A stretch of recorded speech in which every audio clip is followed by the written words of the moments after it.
Bonjour à toutes et à tous, bienvenue dans ce nouveau webinaire qu'on va dédier une nouvelle fois aux acteurs du FMCG. Alors aujourd'hui, c'est presque l'anniversaire de la loi AGEC, puisqu'elle a été promulguée le 10 février 2020.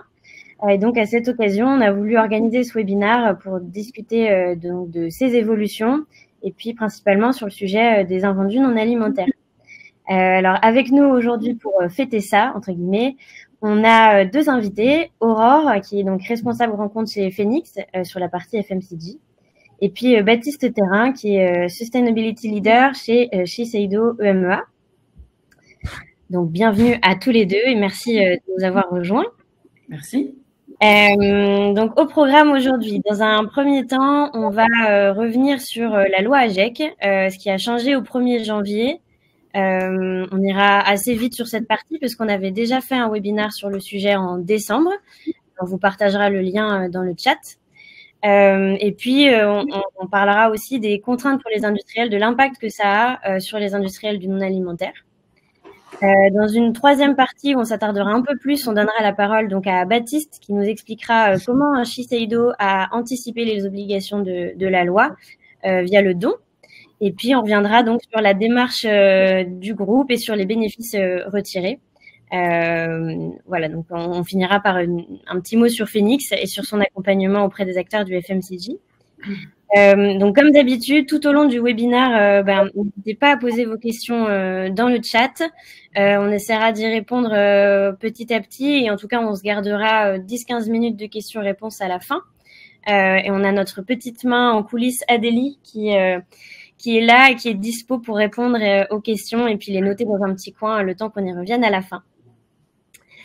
Peut-être pour commencer, Aurore, je te laisse la main si tu peux rapidement nous présenter un petit peu Phoenix pour que ça plante un peu le décor.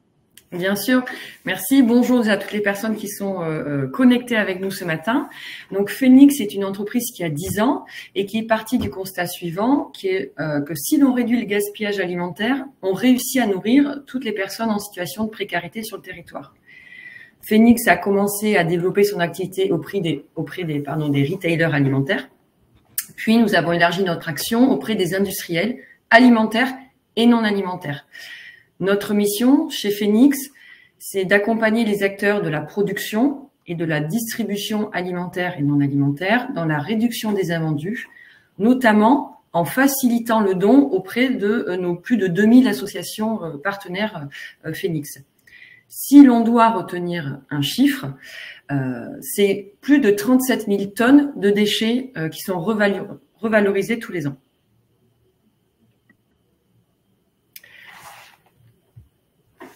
Chez Phoenix, nous avons une approche globale de la gestion des invendus. Alors, comment nous y arrivons? Eh bien, en aidant nos clients à identifier les stocks qui peuvent être revalorisés et nous les aidons à les distribuer selon la règle suivante, le bon produit dans les bonnes quantités vers la bonne association. Et notre champ d'action, il est du côté alimentaire, mais également du côté non alimentaire. Et ce, sur l'ensemble de la chaîne de valeur, c'est-à-dire du producteur au consommateur en passant par le distributeur. Parfait, merci Aurore. On va pouvoir rentrer dans le vif du sujet. Alors, petit rappel sur la loi AGEC. Donc, comme je vous le disais en introduction, elle a été promulguée en 2020. Et donc, ces étapes de réalisation s'étalent sur plusieurs années. L'objectif pour le législateur à travers cette loi, c'est modifier nos modes de consommation et de production dans l'idée de tendre vers un modèle plus durable et écologiquement responsable. Donc, Aurore, est-ce que tu peux nous rappeler un petit peu les objectifs sous-jacents de cette loi, qui elle concerne et peut-être ce qu'elle impose comme solution aussi sur la partie gestion des invendus? Bien sûr. En fait, la loi AGEC, pour rappel, elle a cinq objectifs. Sortir du plastique jetable, donc à travers l'interdiction progressive des emballages à usage unique, mieux informer les consommateurs, agir contre le gaspillage et pour le réemploi solidaire. Et la notion de solidarité est vraiment très importante et elle est soulignée d'ailleurs très rapidement par le législateur. 4, agir contre l'obsolescence programmée. Et 5, mieux produire, c'est-à-dire que les entreprises sont par exemple invitées à développer l'éco-conception.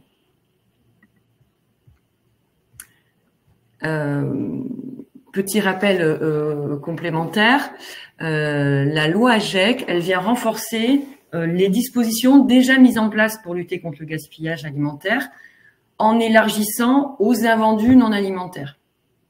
Désormais, les professionnels de la grande conso du secteur non alimentaire ont une obligation de non-destruction de leurs invendus.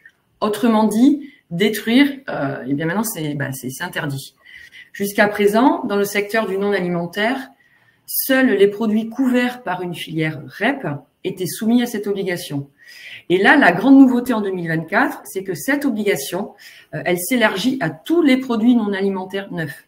Autrement dit, il faut donc à présent valoriser 100% de ces invendus et ne plus les détruire. Là, bon, il y a quelques exceptions qui existent, la principale étant les produits périssables ou dangereux pour l'environnement et la santé, comme par exemple les cosmétiques en DDM dépassés sont interdits au don. Donc, ce qui est à retenir, c'est que depuis le 1er janvier, absolument tous les industriels du non alimentaire ont l'interdiction de détruire leurs invendus et ont l'obligation de les valoriser. Pour se mettre en conformité, la loi prévoit 3 options et de façon hiérarchisée. La solution la plus plébiscitée par la loi, c'est le réemploi, c'est-à-dire réutiliser ces produits sans en changer l'usage. Autrement dit, la solution prioritaire, c'est le don.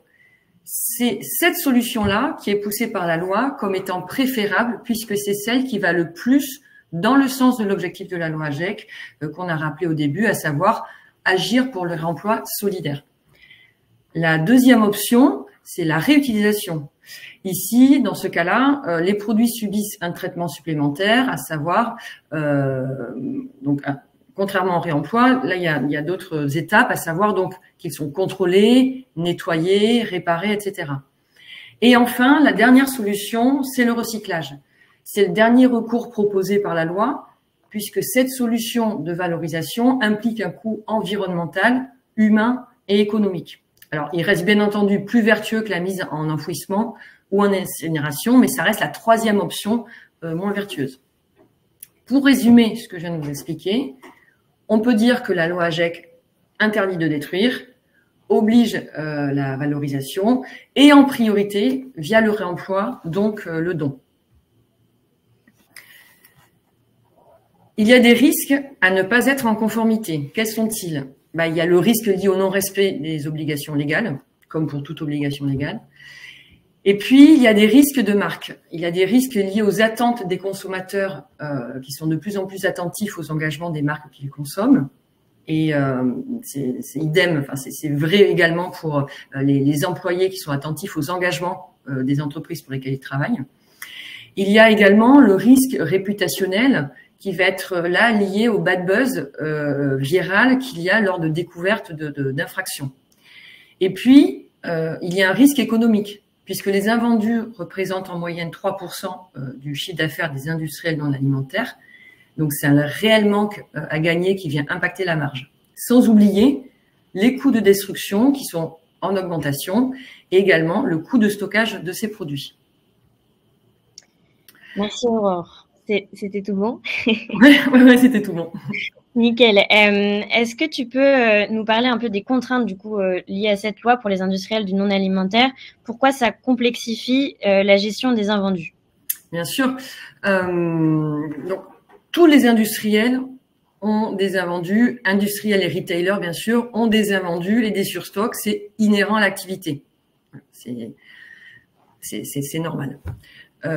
Parce qu'il y a différentes causes de ces invendus, ces surstocks. Il y a les défauts de qualité, couleur, emballage, petits défauts visuels, etc.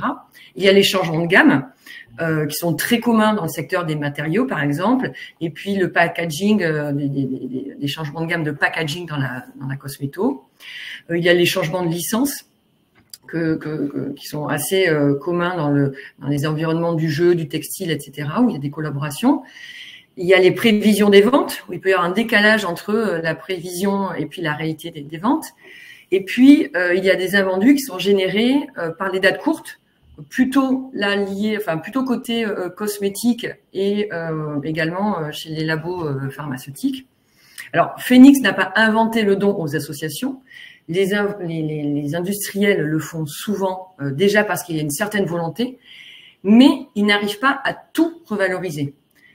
Car là, ils sont confrontés à différentes contraintes opérationnelles, à savoir que depuis plusieurs années maintenant, le don de produits alimentaires est structuré, mais la loi AGEC, elle vient complexifier la démarche de don qui n'est pas la même lorsqu'on parle de produits non alimentaires. Il y a une réelle nécessité de donner le bon produit à la bonne association réceptrice. Et gérer ces invendus de matériaux de construction, de loisirs, de cosmétiques ou encore de dispositifs médicaux, eh bien, ça demande une maîtrise de la réglementation qui peut être différente d'un cas à l'autre. Ça demande des besoins logistiques ainsi qu'une expertise du secteur associatif. Parce qu'il y a des produits qui peuvent être sensibles, rares ou encore non adaptés à tous les récepteurs. Il est donc nécessaire de prendre en main ce sujet de manière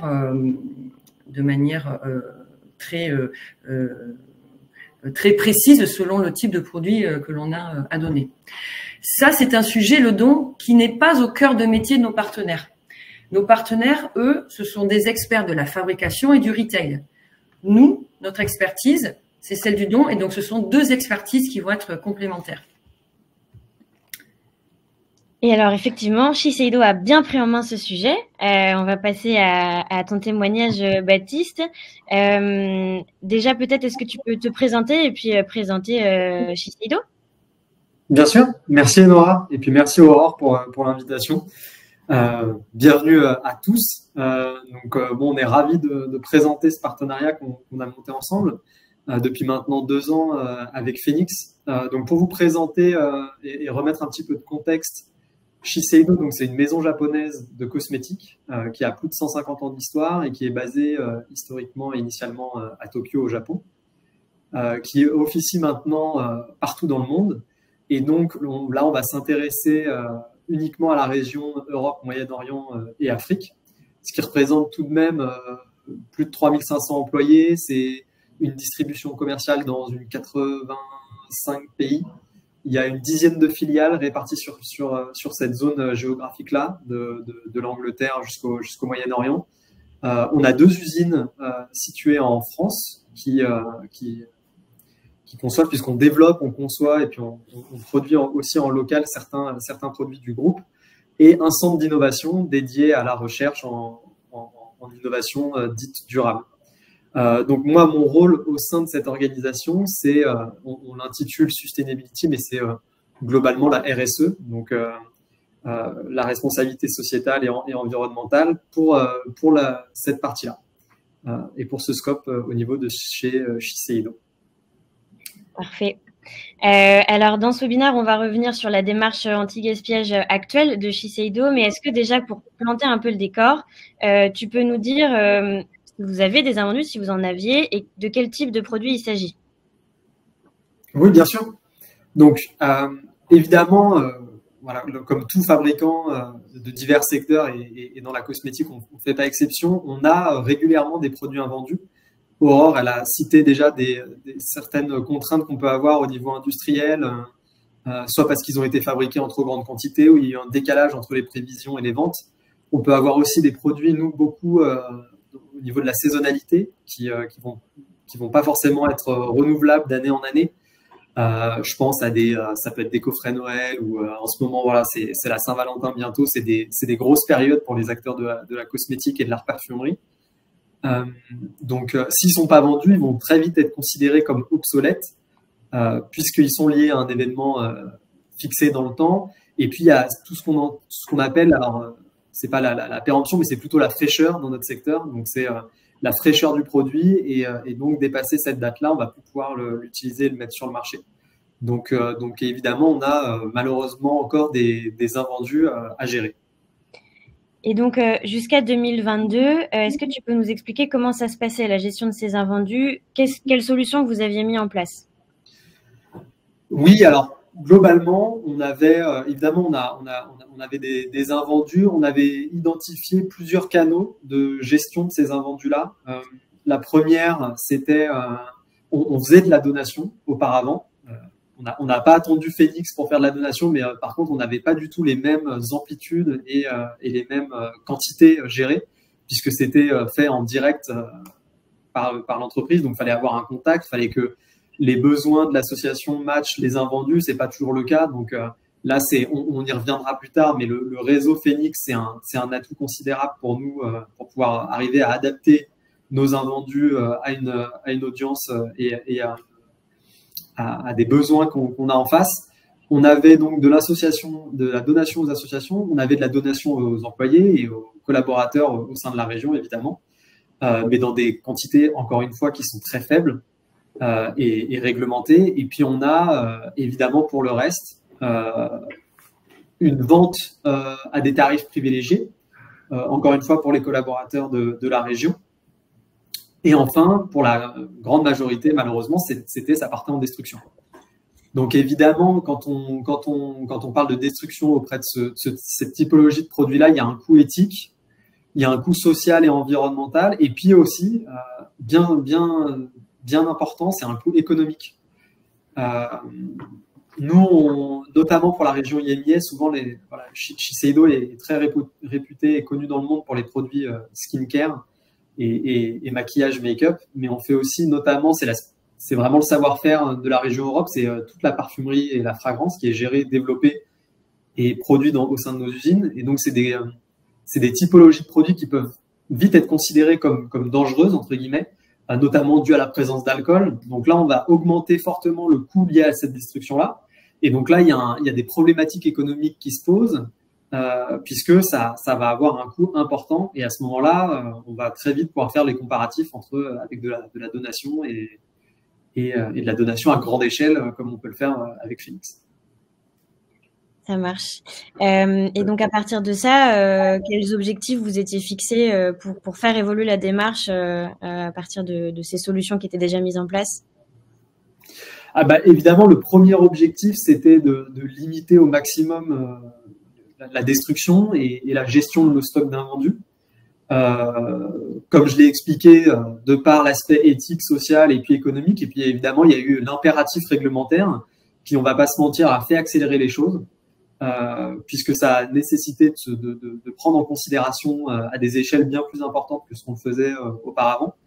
Et puis, il y a évidemment l'ensemble de ce projet, c'est de faire profiter des produits Shiseido et de l'ensemble des marques du groupe à des personnes dans le besoin qui n'ont pas accès à ce type de produits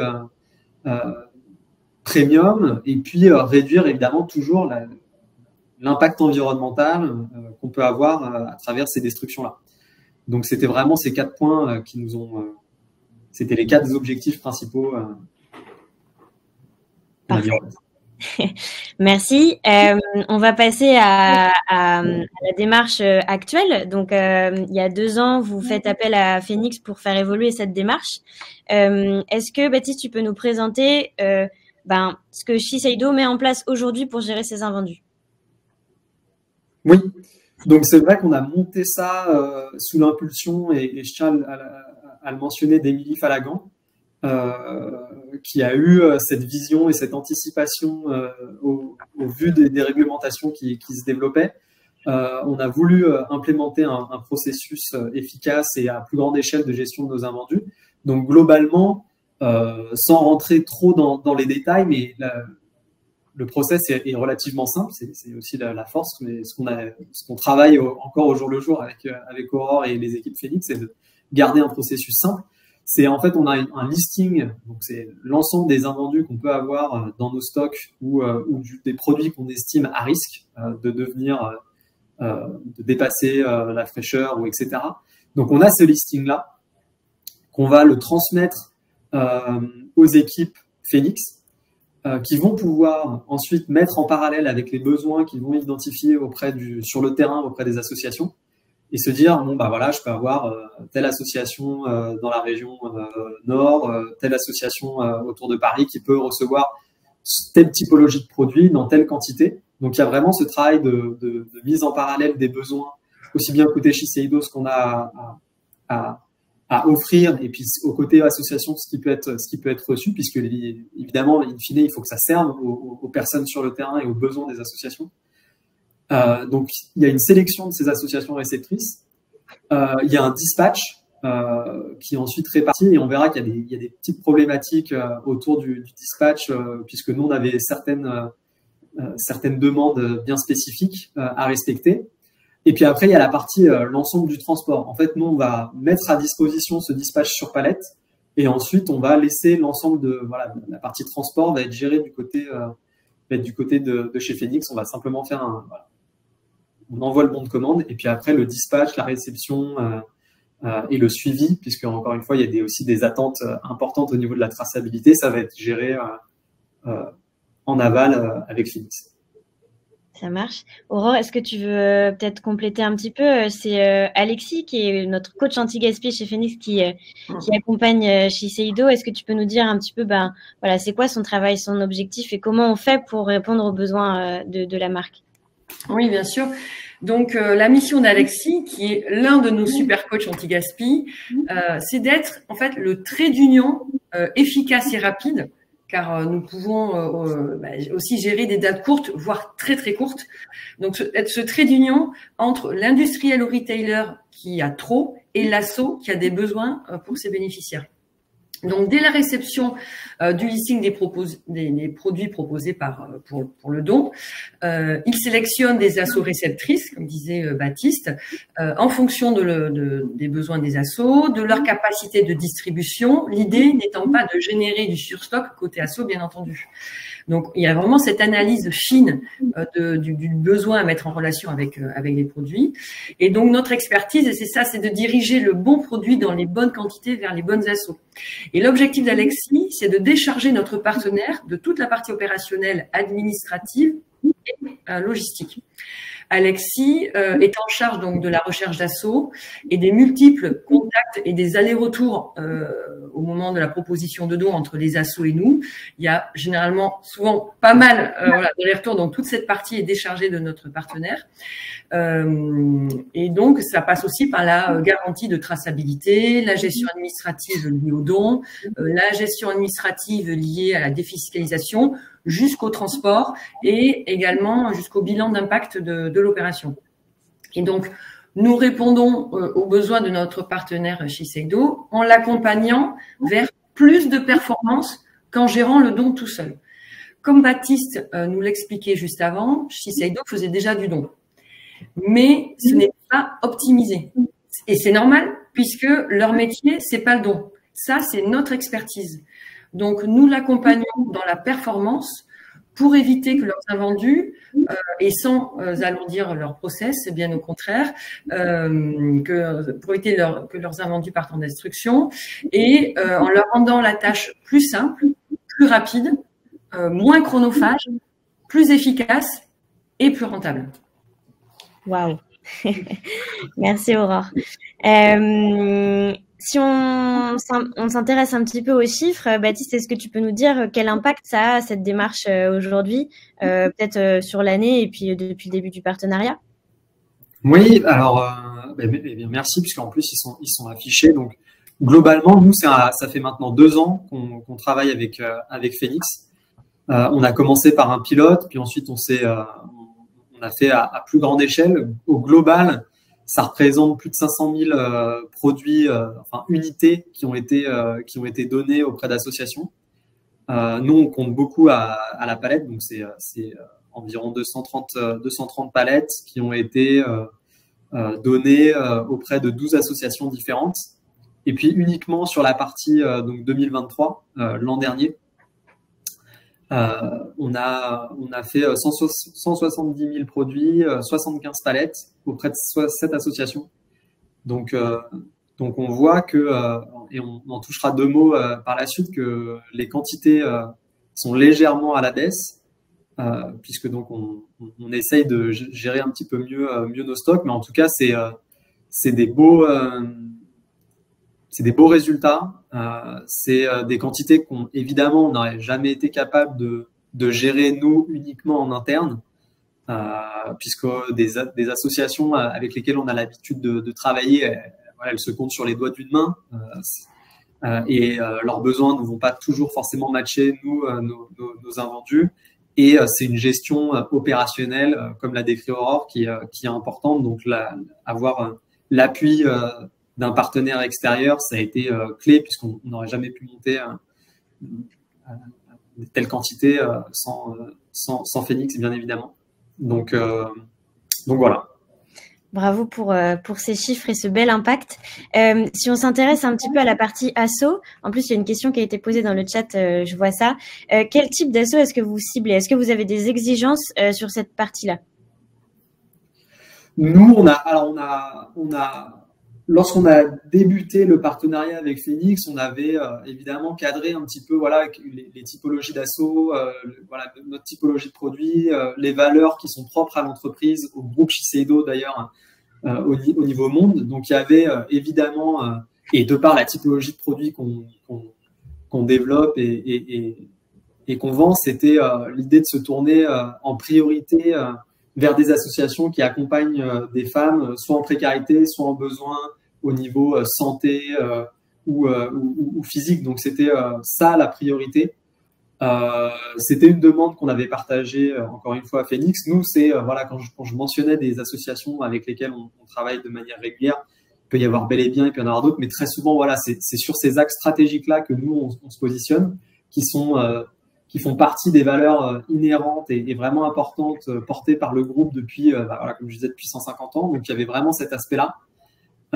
Et puis l'autre aspect qui est important et qu'on avait voulu bien flaguer dès le départ avec Phoenix, c'était les produits Shiseido ont quand même une forte valeur marchande. C'est des produits c'est assez haut de gamme, sur différentes typologies de produits, du rouge à lèvres, ça peut être du parfum, du make-up, du skincare. Donc, on voulait être vigilant, particulièrement sur la traçabilité. Et donc, c'est aussi ce qu'expliquait Aurore, c'est de s'assurer que les produits qu'on va donner ils vont vraiment répondre à un besoin sur le terrain et être utilisés par les associations.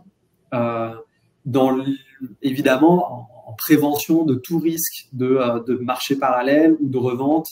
Donc ça, encore une fois, c'est un travail qui peut être assez minutieux, qui est encore une fois réalisé que nous, on ne pourrait pas gérer uniquement en interne. Très bien. Aurore, est-ce que tu peux peut-être nous dire comment ça se passe côté Phoenix quand un client comme Shiseido a des exigences entre guillemets vis-à-vis des assos auxquels il souhaite faire des dons? Comment on trouve les bons récepteurs? Bien sûr. Effectivement, comme le disait tout à l'heure Baptiste, quand nous commençons à travailler avec un partenaire, il y a un cahier des charges qui est établi entre nous pour savoir quel type d'association notre partenaire souhaite cibler.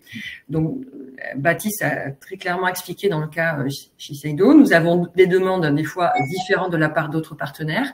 Et donc, en fonction de ce cahier des charges qui peut évoluer au cours du partenariat, bien entendu.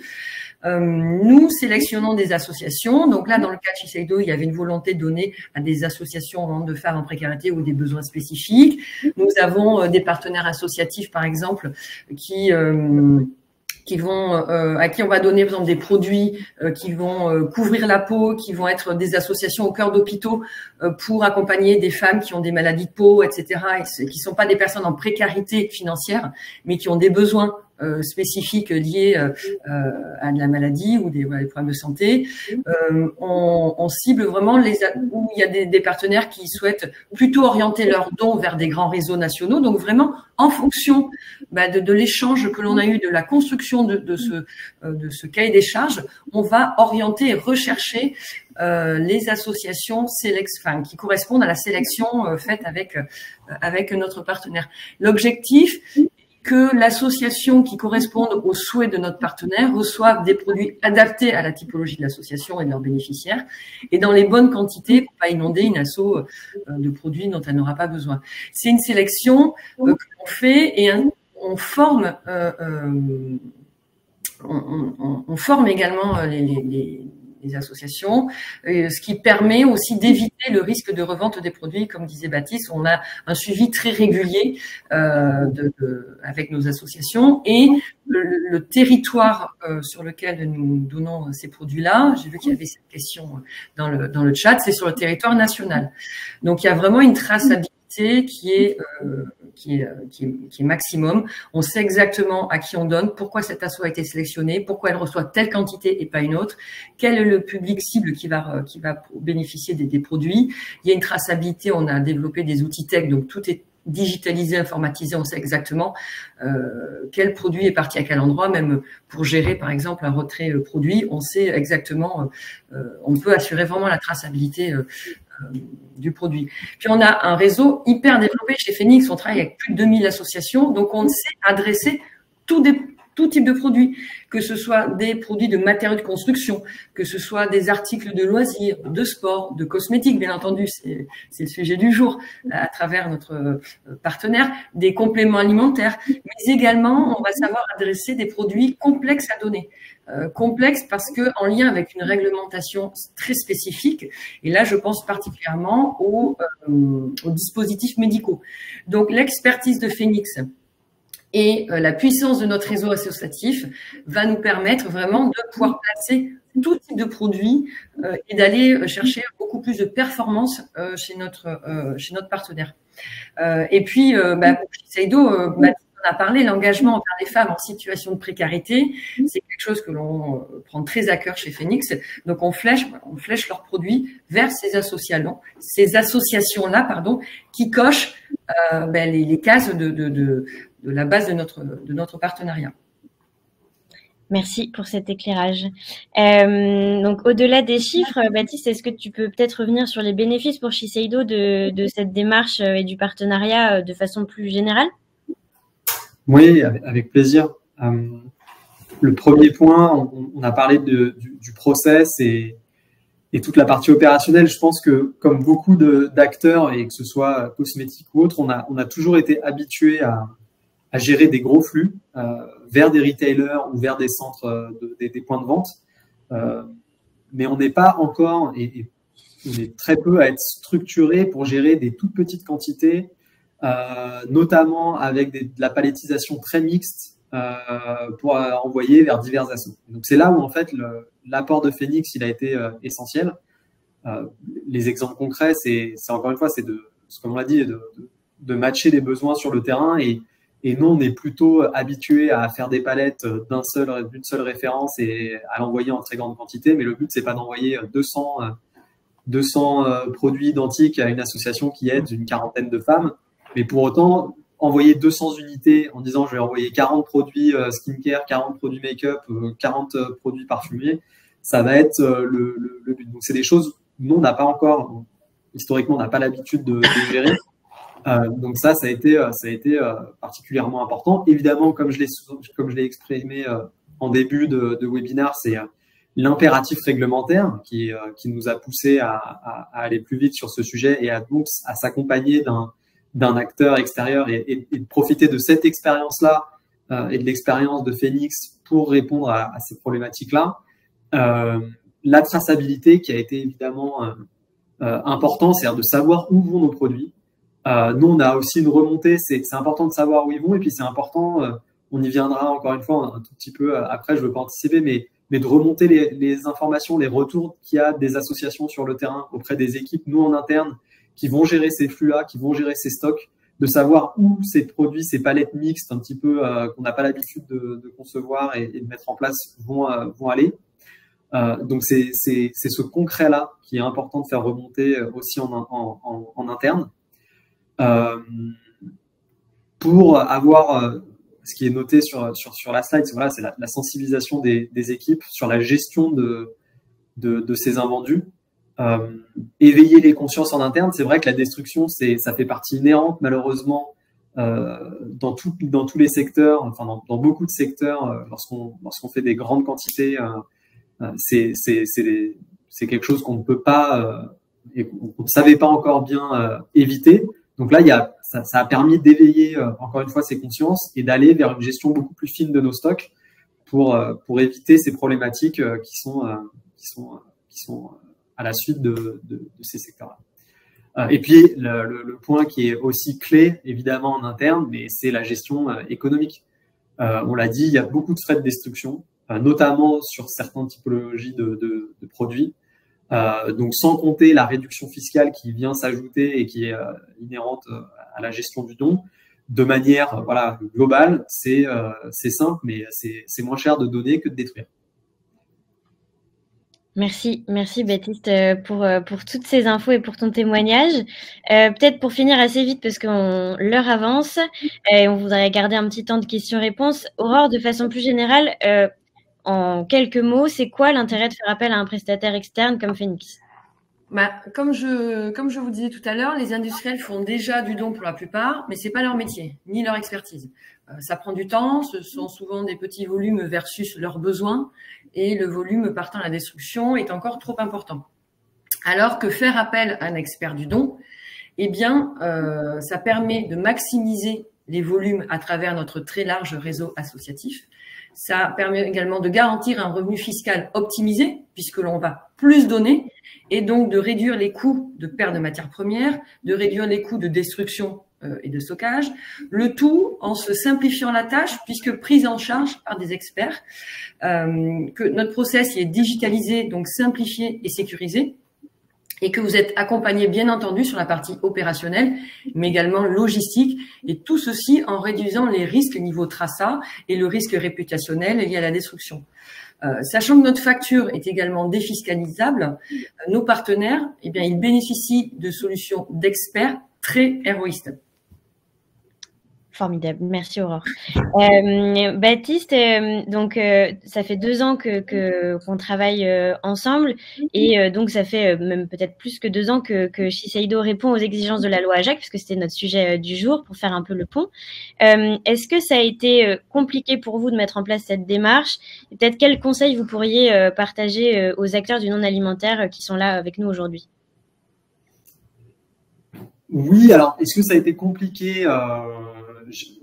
Non, mais ça n'a pas été non plus un long fleuve tranquille. Et évidemment, mais c'est inhérent à toute conduite de changement. C'est-à-dire qu'on n'avait pas forcément l'habitude. Il a fallu créer des nouveaux process, former des équipes, faire partager ces process-là, les tester, se rendre compte que c'est pas forcément efficace, donc les revoir, les retester, puis arriver in fine à quelque chose qui tient debout aussi bien de notre côté que du côté de chez Phoenix, qui est intéressant pour tout le monde. Donc, je pense que c'est important.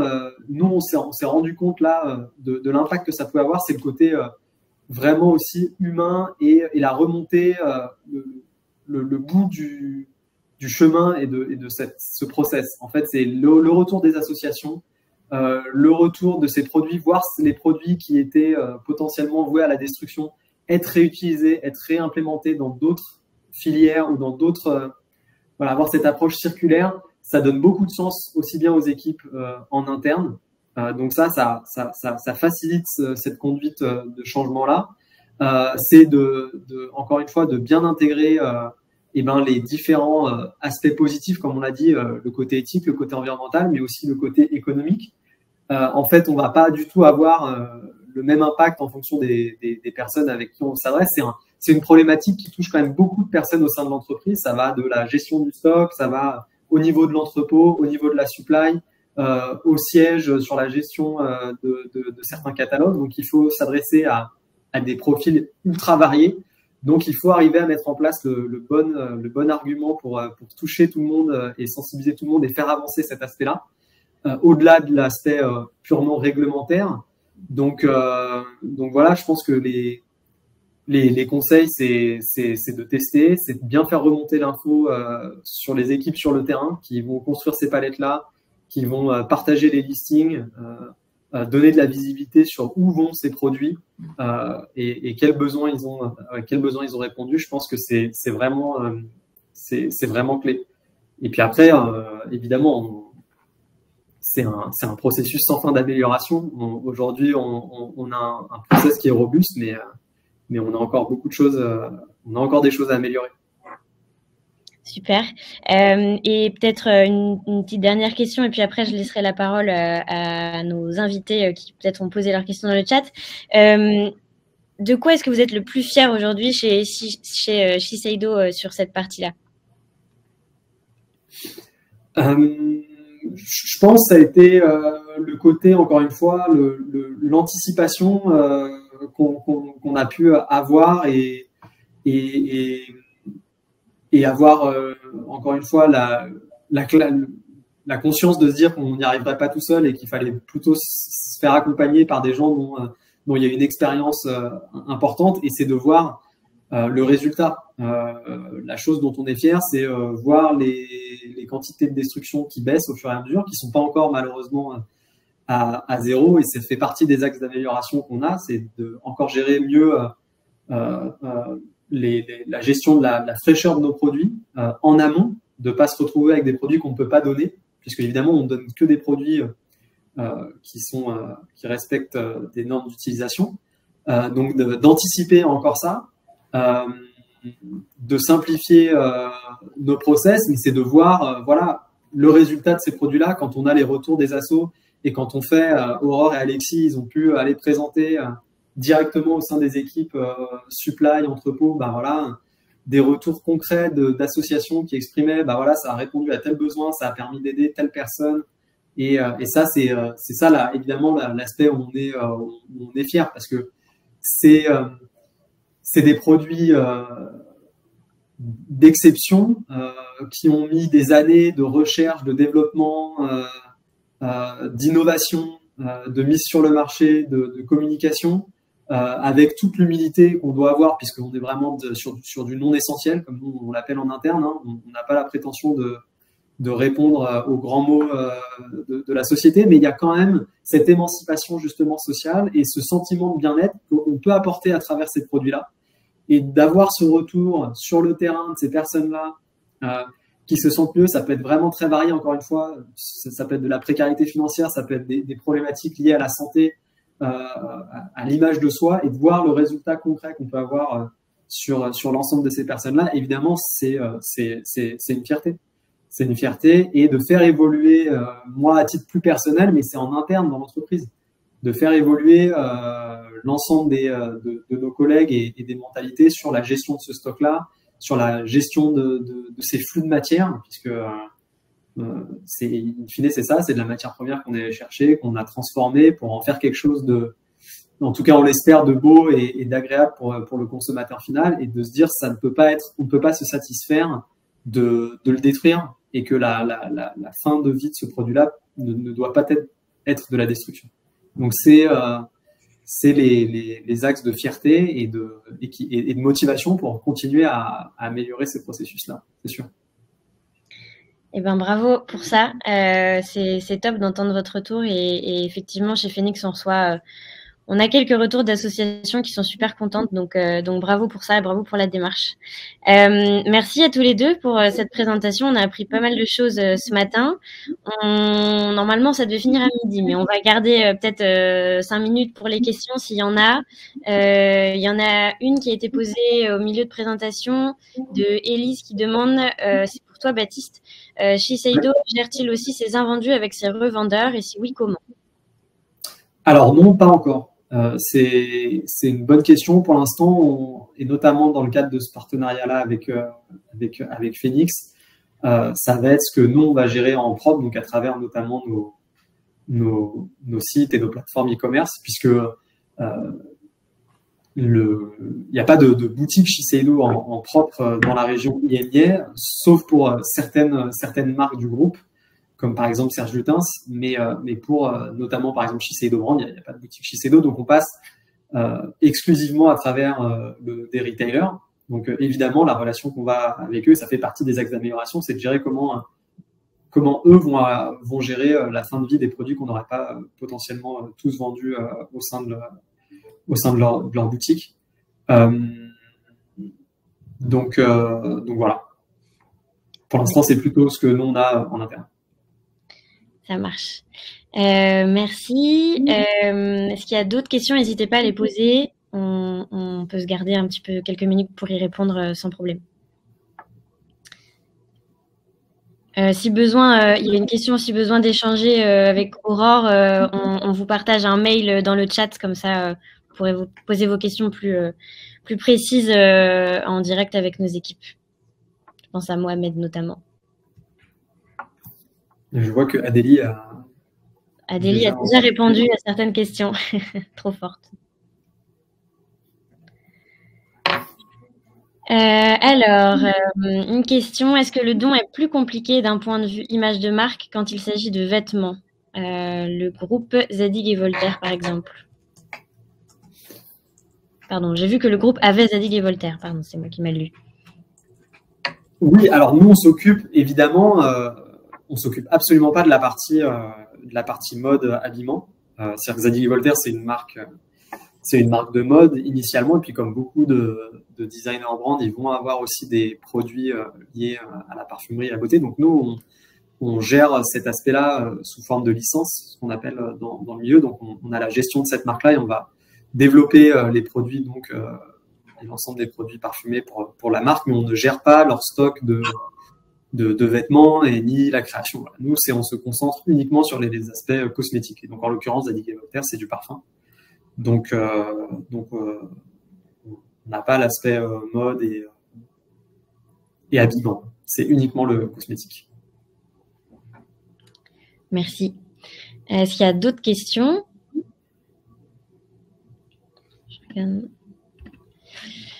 Pour Baptiste encore, est-ce que vos stocks sont tous basés en France et est-ce que c'est pour cela que vous ne travaillez qu'avec des associations françaises?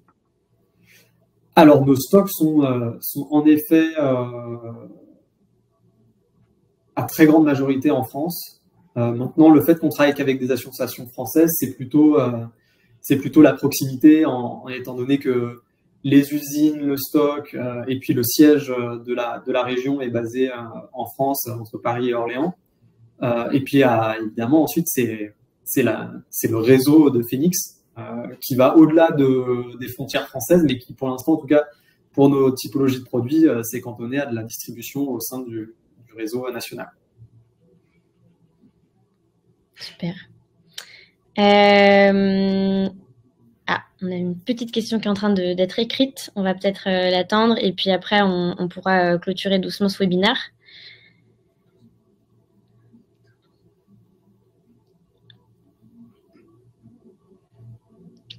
Alors, pour Phoenix, donc pour toi, Aurore, est-ce qu'on a un réseau à l'international? Nous sommes, très bonne question, merci de la poser, car effectivement, nous sommes présents également en Espagne et au Portugal, et donc nous avons des équipes qui font les mêmes métiers que nous, et donc le don est tout à fait possible depuis des sites espagnols et portugais. Très clair, merci Aurore. Merci d'avoir posé cette question. Est-ce qu'on a fait le tour? Ça écrit encore, mais on ne sait jamais. Merci beaucoup.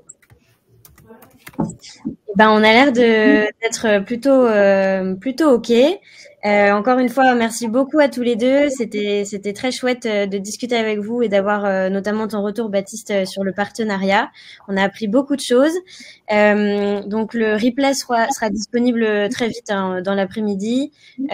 Donc, voilà, si jamais vous avez dans votre entourage autour de vous, dans vos équipes, des gens qui auraient aimé le voir et qui ne pouvaient pas être présents ce matin, n'hésitez pas à leur diffuser. Voilà, on a appris beaucoup de choses. Merci encore et puis à bientôt. Merci beaucoup. Merci à tout le monde. Au revoir. Merci Nora, merci Aurore. Au revoir.